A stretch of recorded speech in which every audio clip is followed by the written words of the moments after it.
In Chaldea, there are three servants that are well known for being the pranksters of the place: Merlin, Irisville, and Da Vinci if she wants to. In Merlin's case, everyone in Chaldea is practically a target to his shenanigans. In Irisville's case, her family is the target for her shenanigans. And in Da Vinci's case, both Shirou and Ritsuka are the target for her shenanigans. Normally, they just mind their own business and don't interact with each other's shenanigans. However, when those three joins together, may the root have mercy on Chaldea, especially for the victim or victims of the combined prank from them. So, Da Vinci, why did you ask me and this lovely lady over here to come to your workshop? Merlin asked. Merlin, I know that you are part incubus and all, but don't try to seduce me. I'm already taken by my husband, of course, Irisville said cheerfully. Anyways, why did you ask me to come here, Da Vinci? Da Vinci let out a smirk. Before I give all of you the answer, let me ask all of you a question. Do you mind? No. I don't mind, Merlin said. So do I, Irisville said. Da Vinci's smirk grew even further. Do all of you remember that Japanese comedy show that appeared on Chaldea TV lately and how I've been starting to watch it? For a moment, all of them were wondering what Da Vinci was talking about until Merlin realized what Da Vinci was talking about.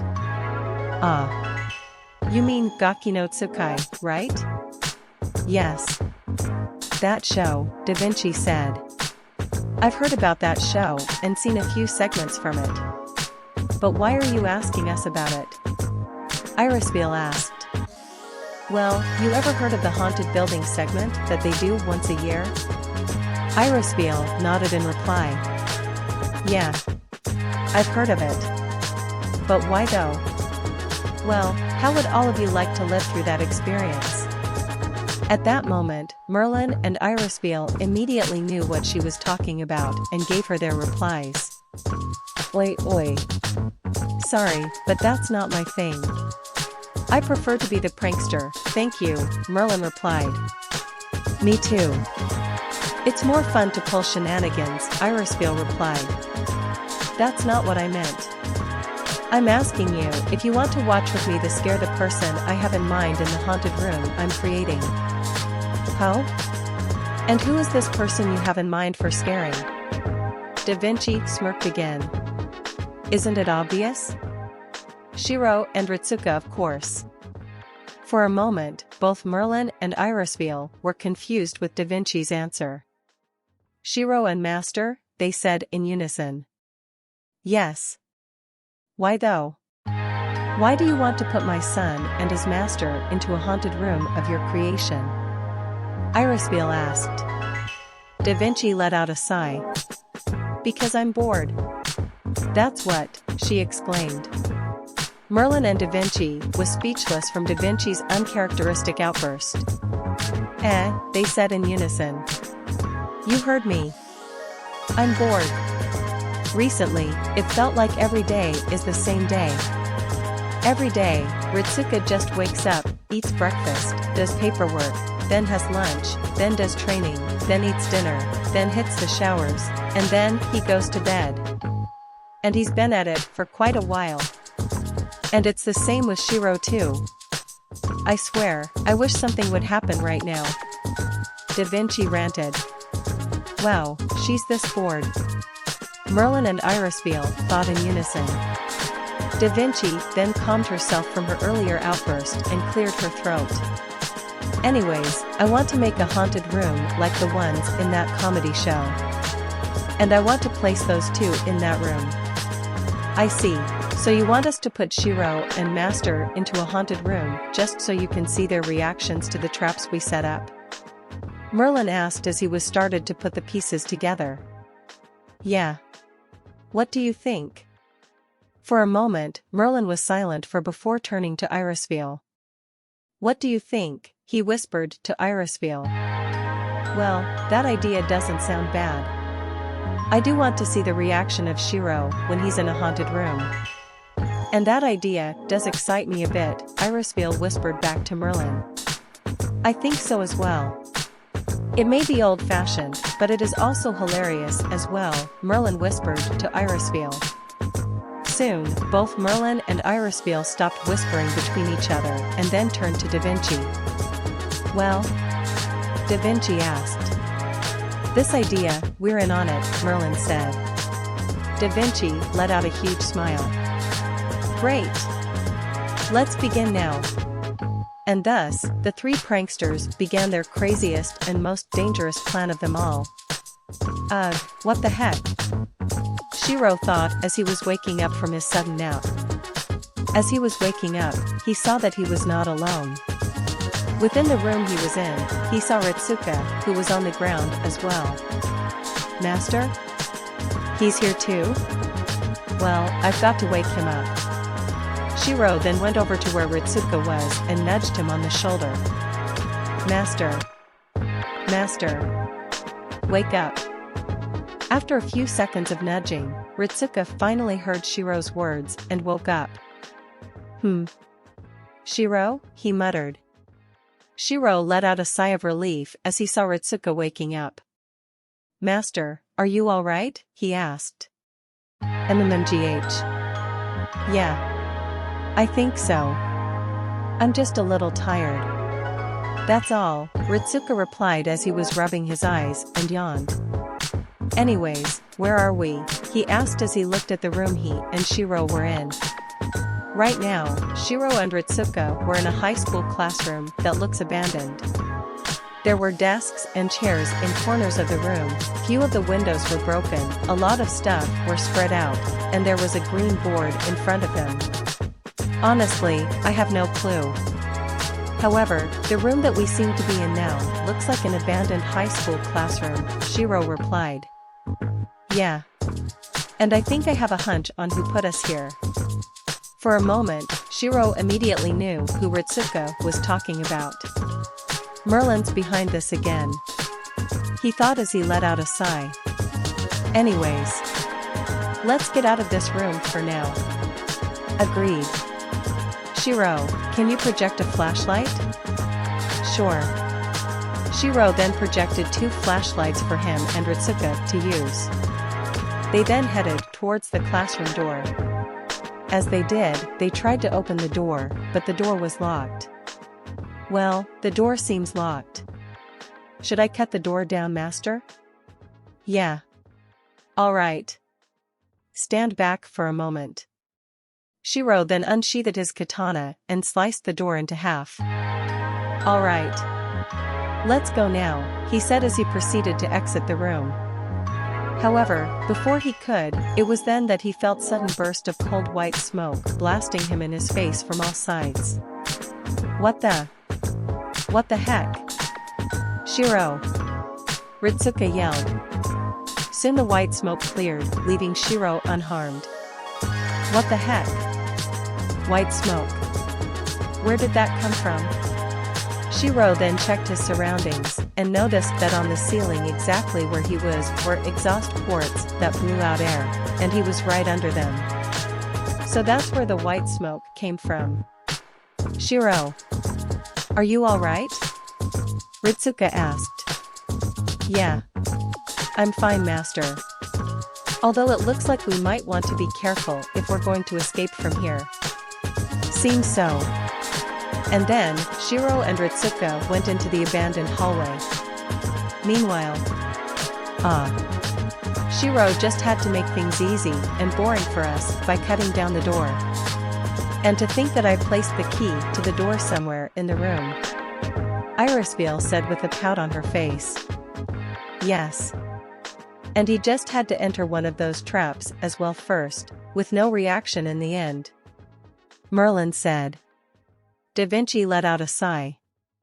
Well, this is Shirou we're talking about here. It's going to take more than that to scare him. True. Merlin and Irisville said in unison. Back to where Shirou and Ritsuka was. Shirou, is it me, or does this remind you of something? Ritsuka asked. Honestly, this feels like a haunted house. Or in this case, a haunted high school, Shirou replied as they were walking down a hallway, using their traced flashlights to see where they were going along with anything that stood out. As they were walking, they came across a stop sign that had the words, "Go right," plastered on it. "Go right, should we go right?" Ritsuka asked. Shirou looked left for a moment and saw that there was nothing on the left. "Guess we have to," he said. He and Ritsuka then turned right and headed down the hallway the sign was pointing at. As Shirou and Ritsuka continued walking, they reached another wall. And in front of them was a table, with 2 boxes with each of their names. "Shirou, are you seeing what I am seeing?" "Yeah. Looks like there's 2 boxes, each with our names on them." Shirou and Ritsuka then headed towards their respective boxes and opened them up. As they did, they looked inside what was in it and saw a note in them. They then picked it up and read them, each of them having a different answer for both. Shirou's note said, "Go to the room on the left if you want to escape." Ritsuka's note said, "Go to the room on the right if you want to escape." My note said, "Go to the room on the left if you want to escape." What about yours, Master? Mine said, "Go to the room on the right if you want to escape." I see. What should we do, Master? For a moment, Ritsuka thought about the situation he and Shirou were in. After a few seconds of thinking, he had a conclusion. "All right. For now, we should go to the rooms we were assigned to, and if things get bad on my end, I'll summon you by a command seal." "All right. Good luck, Master." "Yeah. You too, Shirou." And Shirou and Ritsuka went to the rooms they were assigned to. As Ritsuka went to the room on the right, he looked at the room he was in. Like the room he was in before with Shirou, it was a complete mess. Only this time, the room was a science lab instead of a normal classroom. Ritsuka then walked around the room, looking to see if there was something that caught his eye. Nothing seems to be wrong with this room. He thought as he stood still for a moment to examine his surroundings. It was then that he felt something touching him. For a moment, he shrugged it off, thinking that it was just a fly. However, the feeling kept coming back, and then Ritsuka turned around to see what was touching him. And behind him was a skeleton moving its hand. "Giaiyakaha!" Ritsuka yelled. Meanwhile, "Ha ha ha ha ha ha ha." Yes. Master fell for it. He fell for the old haunted skeleton prank. And the reaction was worth it, Merlin said while laughing hysterically and rolling on the floor. "Indeed. And the way he screamed, it sounds hilarious." Da Vinci replied as she was laughing as well. "Wow, so that's Master's scream," Irisville said as she was giggling a bit. For a few seconds, all 3 of them were stuck laughing at the scream Ritsuka emitted. After they had their fill of laughter, they eventually calmed themselves down and took deep breaths. "Alright, let's see what's Shirou's reaction to the haunted skeleton prank," Merlin said as he turned to the camera view of the room Shirou was in. Merlin then pressed a button that activated the skeleton. "Alright, now let's see what Shirou's reaction is." All 3 of them waited as the skeleton came up behind Shirou. As the skeleton touched him, Shirou turned to see the skeleton touching him. However, to their disappointment, Shirou didn't let out a scream or anything.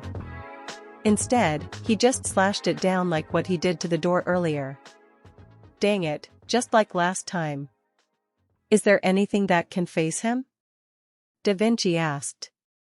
"Well, there is one thing that might work," Da Vinci said. Merlin and Irisville then turned to Da Vinci. "And what would that be?" Irisville asked. Da Vinci let out a smirk. "Oh, you'll see."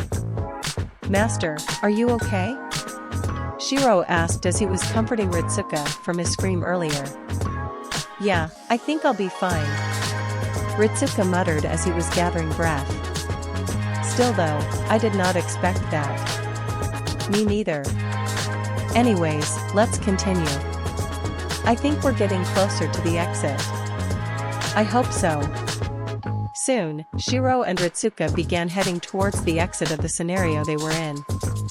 As they were getting there, they would end up seeing cheesy traps or gimmicks that would jump scare Ritsuka at first, but he got used to them over time. Meanwhile, Da Vinci, Merlin, and Irisville let out sighs after seeing Shirou being unfazed by the traps. Eventually, Shirou and Ritsuka finally reached the exit. "Well, we're finally here," Ritsuka said. "Yeah. All we need to do is just to exit through the door and we'll be out of here," Shirou said. However, before they could do so, they heard a voice that Shirou thought he would never hear again. And it was then that voice said two words that nearly made him go mad. "Rejoice, young boy." On instinct, Shirou quickly turned around while unsheathing his Muramasa blade, hoping to strike down the person or thing that said that voice. However, nothing came. "Shirou? Is there something wrong?" Ritsuka asked, surprised to see a reaction from him like this. "Sorry, master. That voice you heard, it's a voice I do not want to hear ever again," Shirou replied. Knowing that the voice touched one of his nerves, Ritsuka quickly changed the topic. "Anyways, let's get out of here." Agreed. And the two headed towards the exit. As they did, they were encased in a bright light. "MNGH." Shirou mumbled as he was waking up. As he did, he realized that he was on a bed and on his head was a set of VR equipment. So, what we saw was a virtual simulation that would explain the entire scenario we were in. He thought as he took off the VR headset. He looked around and saw that Ritsuka was in the same situation he was. Shirou let out a sigh. Just whose idea was it to include that voice there? Even now, it still creeps me out, and I don't want to hear it ever again. Meanwhile, Merlin and Irisville were shocked at what just happened. After all, they just made Shirou lose his cool for a moment, and it was because of that voice. Da Vinci, where did you get that voice?" Merlin asked. "The internet." "Why?" Da Vinci replied. For a moment, Merlin and Irisville didn't say anything. Then Irisville broke the silence. "For the root's sake, delete that voice clip immediately," Irisville said. "Why?" "Just do it. For some reason, that voice angers me,"